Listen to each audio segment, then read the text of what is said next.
As women, when we vent, we are traumatizing and perpetuating the problems and issues and conflict that we have. And when we vent, we are not looking for any kind of solution. We want the drama. We want the problems because it gives us a distraction in our lives and it's a way to avoid solving the problems and issues in our life.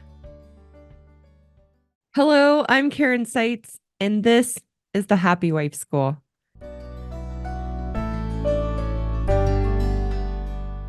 This podcast is for married women to realize that we are responsible for our happiness, that no one and no thing can make us happy, and that our husbands are not the source of our unhappiness. In each episode, I red pill married women to know that we are the problem in our marriages to good men. For the good men, this podcast will wake you up to the realities of your wife's woman ways, to take back the power you've unknowingly given away to her emasculation in a constructive, caring way. Before we dive into today's episode, a couple reminders. My message is meant for common and usual marital issues. My podcast is not intended for abusive, violent, or compulsive behaviors in a marriage that are threatening or dangerous. Also, please take a second to visit my website and learn more about my courses, which offer solutions for married women and good men. You can find the link in the description below. With all that being said, let's get started.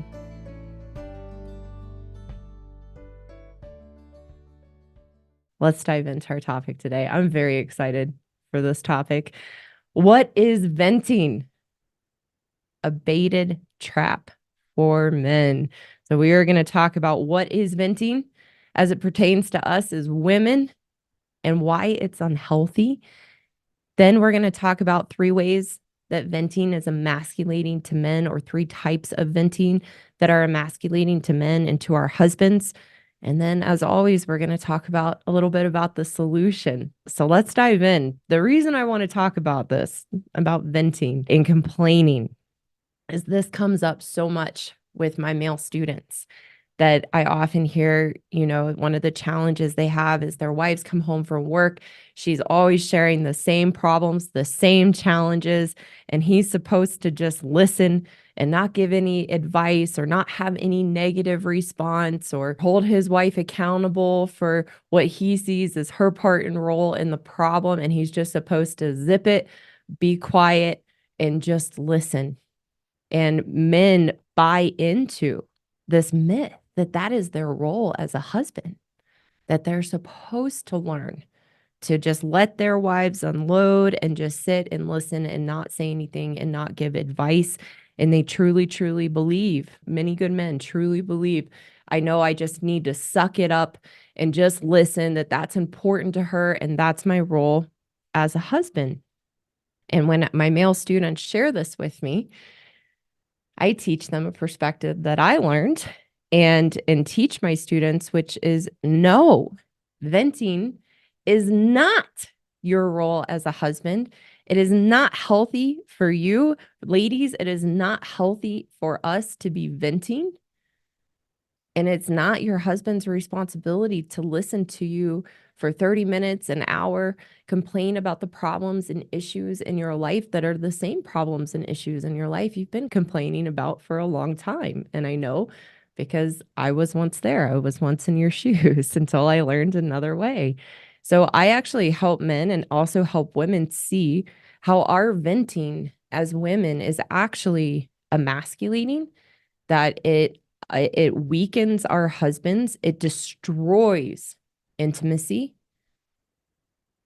and it sets our husbands up to always be wrong, because there is no right way that they can respond when we are complaining and, pardon my language, bitching about the problems and issues in our lives that are unresolved.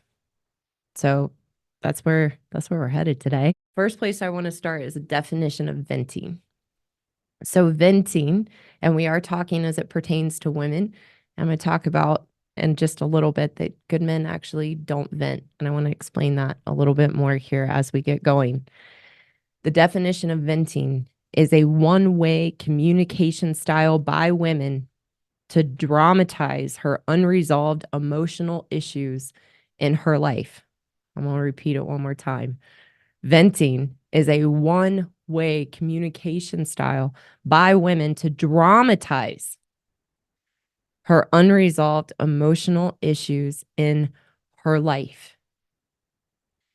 As women, when we vent, we are traumatizing and perpetuating the problems and issues and conflict that we have. And when we vent, we are not looking for any kind of solution. We are actually hunkering down in our problems. We want the drama. We want the problems because it gives us a distraction in our lives. It gives us a distraction from ourselves. And it's a way to avoid the pain of conflict and actually getting to a resolution and solving the problems and issues in our life. I teach two different camps. I teach camp victim versus camp take responsibility. And as women, when we vent and complain and dramatize the unresolved emotional issues in our life, we have our feet firmly planted in camp victim. Because when we vent and we complain and we're rattling off the emotional issues and our problems in our life, we are seeing them from a perspective of this is what is happening to me to cause me to be in emotional turmoil in my life. The responsibility and blame is put outside of us on other people and circumstances in our life, like our job, our friends, our family, our husband. And we have no intention of solving those issues and problems. We are deluded in our thinking that venting and talking about our issues and expressing our emotional state is somehow making us feel better and resolving the issues. And it is not. It actually creates a vortex, an inner vortex of emotional chaos, and it stirs everything up. And there is never any solution to the problems. And it keeps us in camp victim versus living in camp take responsibility, where we are willing to embrace just the normal challenges of life and relationships, looking at them pragmatically, understanding our emotions, but not needing to vent them or air them, and instead looking for a solution to the problems. I call it being a grown-up adult in my life and not needing to vent or commiserate or complain to anyone about the challenges in my life. That's living in camp take responsibility. I'm going to talk about this in a little bit more toward the end. It is such a freeing place to live, ladies. When you can let go of venting, it is such a better experience of yourself and your life.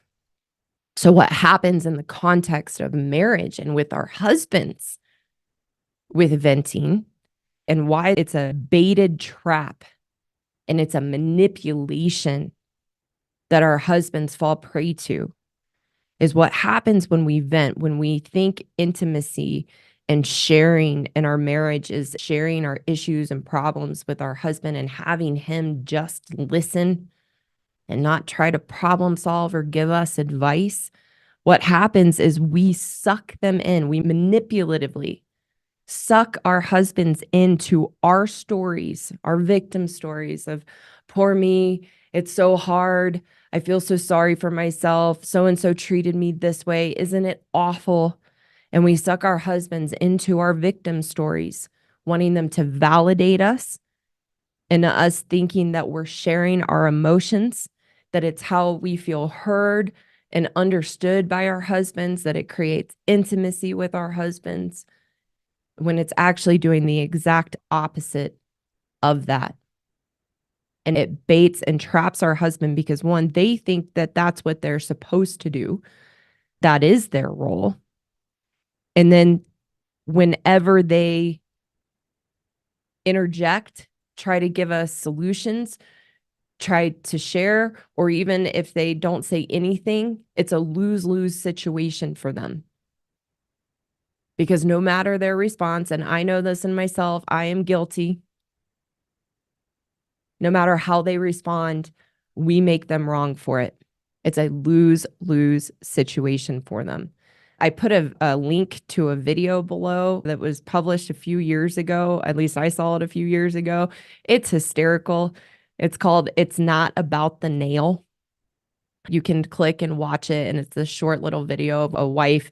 She's got a nail in her forehead, and she's talking to her husband about just the pressure she feels in herself, and she's so scared that that pressure is never going to go away, and she's got this aching in her head, and she can't sleep at night. And he tries to interject of like, well, you do have a nail in your head, and I think if we could just take that out. And she gets mad at him and says, you always do that. You're always trying to fix the problem. And so he looks defeated. He shuts up, he listens, and he just says, that must be really hard. And then she's like, oh, thank you so much for just listening. It never ends well. It's a lose-lose situation for them. Somebody put in the comments section, a man put, thank you for talking about this. Anytime my wife vents, it always ends up in an argument. And that man is spot on. Thank you for making that comment, because that is exactly what happens. It ends in an argument, or it ends in us feeling hurt, like we weren't heard or validated, or we feel like, well, you just checked out. You're not listening to me. And because we're very confusing in sharing our story to our husband. So again, it's a lose-lose situation for our husband, and it's a manipulation to pull them in and suck them in. And then we just make them wrong for their response. And it's a way for us to just be a martyr. And again, part of my language, bitch and complain about the problems in our life. Ladies, I had to see this for myself. I hope you can see this. It's not a good look. Venting, commiserating, complaining is not a good look for us as women. And it's not healthy. It's not productive. And it perpetuates our own inner emotional turmoil and the problems in our life.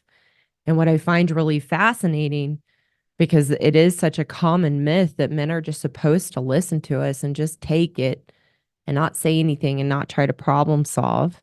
It's such a double standard. It's such a double standard, because we know as women that we're constantly telling our husbands, constantly telling men what we think they should be doing to solve their problems, and telling them in so many different ways how they're wrong for how they're going to address an issue or solve a problem. A man might come home from work and share the challenges of his day, and we jump all over that as an opportunity to tell them what they should do to solve that, or why they're wrong, or what did they do to cause that at work. And we're judgmental and critical. Yet we don't want them to try to help us solve our problems. So it's such a double standard. And the difference between us as men and women is men are problem solvers. And as women, we're pain avoiders. And part of how we avoid our pain is by avoiding conflict to solve the issues and just staying stuck in our emotional turmoil. And the key thing about a man sharing, so, is a man sharing the challenges of his day. And women do not like to hear this. It's not venting. It's not a manipulative trap. They're not pulling us into a story and then to make us wrong for how we're going to respond. And they're going to go into problem solving mode. So men don't vent. They might let off some steam at the end of the day, sharing the challenges, because they mistakenly believe that their wife can be a grown-up adult and support them and be a partner to them and their challenges, but they're not baiting us. There's no manipulation. My husband always asks in the mornings before my live shows, what are you talking about today? And I told him this morning, I said, venting. He was like, oh, that's a good one. I was like, yeah. He said, I remember that can be really like triggering for the women you work with. I remember when you've shared some stories. I said, yeah, and I'm going to share how men don't vent. And he said, ooh, he said, yeah, I might, yeah, need to like kind of unload a little bit, but I'm not trying to manipulate you or trap you or anything like that. They're just kind of blowing off some steam at the end of the day. But then we want to interject and tell them how to solve the issues and try to like be their coach or their therapist, which a grown man does not need his wife to be a coach or a therapist and tell him how to solve his problems because he's a grown man and he's competent and he's a natural problem solver. So that's a little bit about what venting is, why it's so unhealthy for us as women. And I'm going to talk about the solution in just a little bit. So, where I want to go next is three types of venting that are emasculating to our husbands. Three types of venting that are emasculating to our husbands. So, the first type I want to talk about is what we've been chatting about a little bit, which is venting to your husband about your issues and problems. So I want to dig a little deeper of why is this emasculating to your husband, meaning making him wrong and bad for who he is as a man. It's that manipulation that we pull them in, yet it's a lose-lose situation for them. And then they try to give a solution. And what happens is we make our husbands wrong for who he is as a man, as a problem solver. So when they try to give us a solution, we get so mad when that's just his natural state of who he is. And he's genuinely trying to be helpful. He's genuinely actually trying to be a good friend by not letting you stay stuck in your victim story and spin in your emotional state and spin in your problems. He's actually coming from a caring, supportive place. It would probably benefit us ladies to listen to the advice and support our husbands have since they are natural problem solvers. But we don't want to listen because we want to stay stuck in those problems. The other piece I had to learn, which I never saw before, is that when I would unload on my husband and burden him with my problems and issues, but not let him give me any advice or any solutions, what that ultimately does to a man is it makes him feel like a failure because he couldn't support us.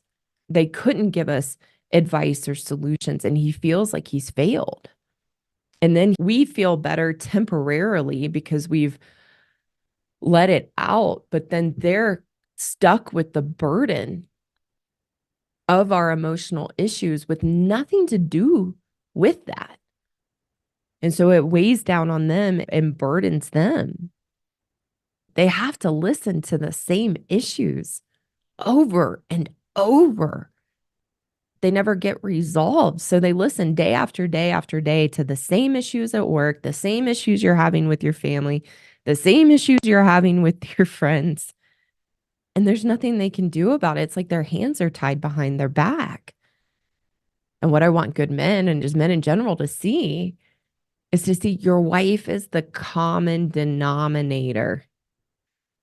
That's what I had to see for myself, that I was the common denominator, that your wife and her issues and problems in her life, the common denominator in those issues is her, that she's the problem, which is a good thing. But if you dare tell her that, the claws come out.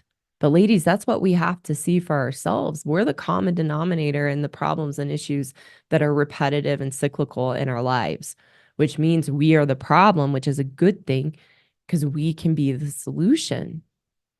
But when we vent and we're airing our stories and perpetuating the problems and emotional issues in our life, again, we're stuck in victim, blaming everyone else and pointing the finger outside of us with no solution.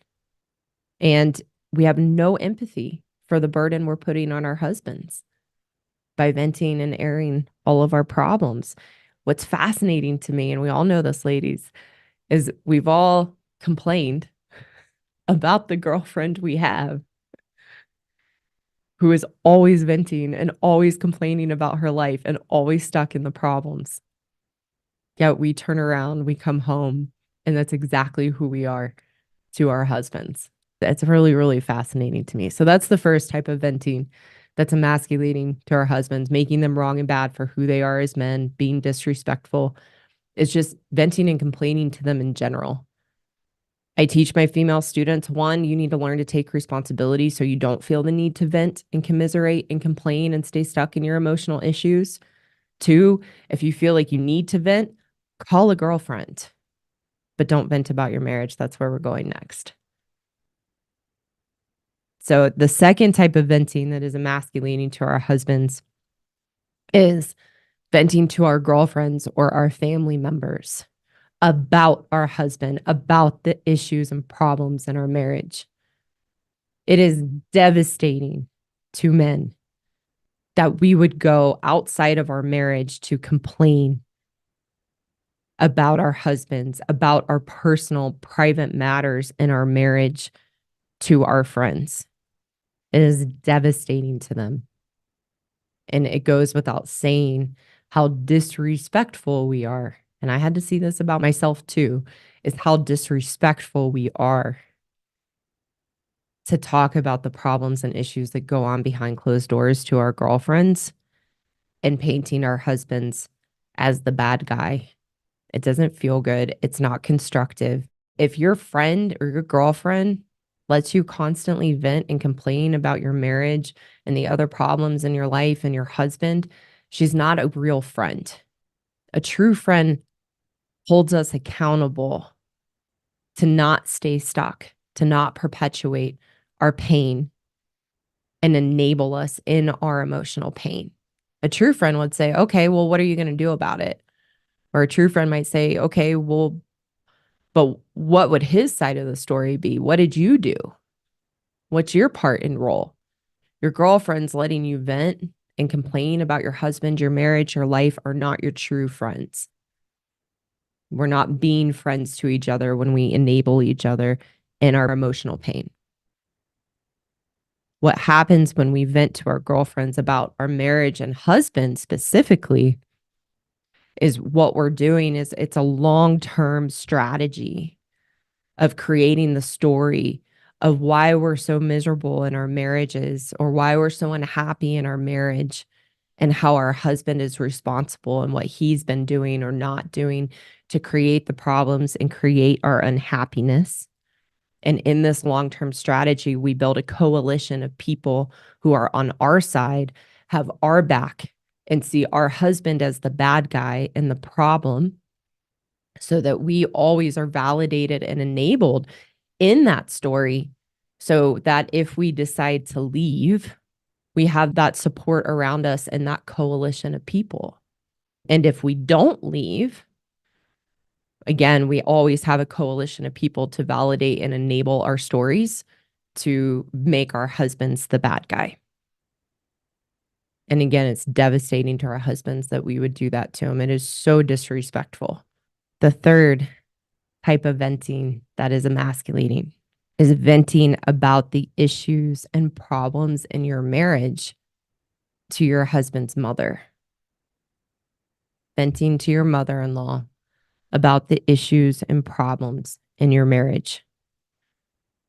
And again, we're building a case against our husbands to their mother. So she's on our side and she takes our side in the marriage as opposed to her son's.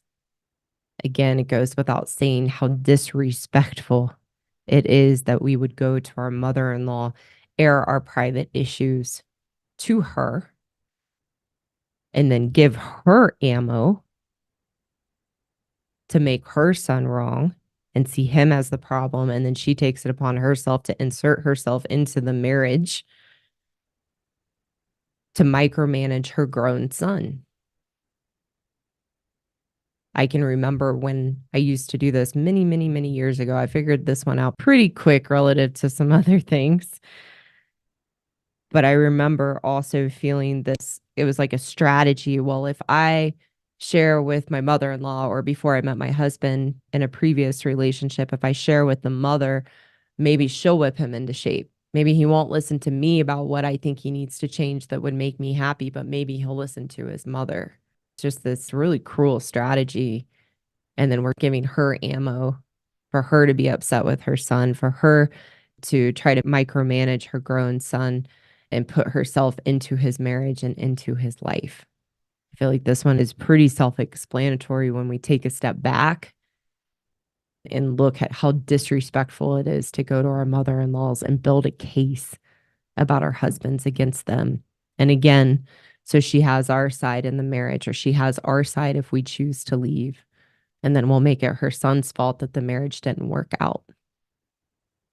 Those are the three types of venting that are emasculating. Just venting to your husband about your issues and problems in general, venting to your girlfriends, and venting to your mother in law. We have to be able to see how unhealthy it is, ladies, that we vent and complain and commiserate in the first place, and how destructive that is to our own sense of confidence and security to solve issues and problems in our lives, and how unhealthy and destructive it is to our husbands and to our marriage. And so I hope as women, we are seeing this, and I hope the men listening are coming out of the brainwashing that this is somehow your responsibility, your duty as a husband in your marriage. So now I want to talk a little bit about the solution that I do every week. That, ladies, the solution to stop venting and commiserating to your husband, to your girlfriends, to your family, to your mother-in-law is learning to be in control of your emotional state, which I describe it as developing high emotional intelligence, learning to be in control of our emotional state, and to live and can't take responsibility where we're seeking solutions to the problems in our lives, where we're embracing the different challenges and adversities as a normal part of life to grow and learn, and not thinking that talking about them and airing our emotional conflict, our emotional issues is in any way going to solve them. Talking about our problems does not solve them. It just perpetuates them and creates our inner emotional chaos and creates emotional chaos in our lives. When we want to take responsibility for ourselves and our lives, then we take responsibility for the choices and decisions we've made that create the very life experience that we are having. And when I can look at my choices and decisions and how that's creating the experience of myself, the experience of my marriage, the experience of my life, then I actually have a path forward, because the only person I have any control over to change, as I often say, is myself. I only have control over my choices and decisions. So it's learning to be able to slow down, to be connected to ourselves, to look at life as an opportunity to grow and learn, and not want to live in camp victim anymore.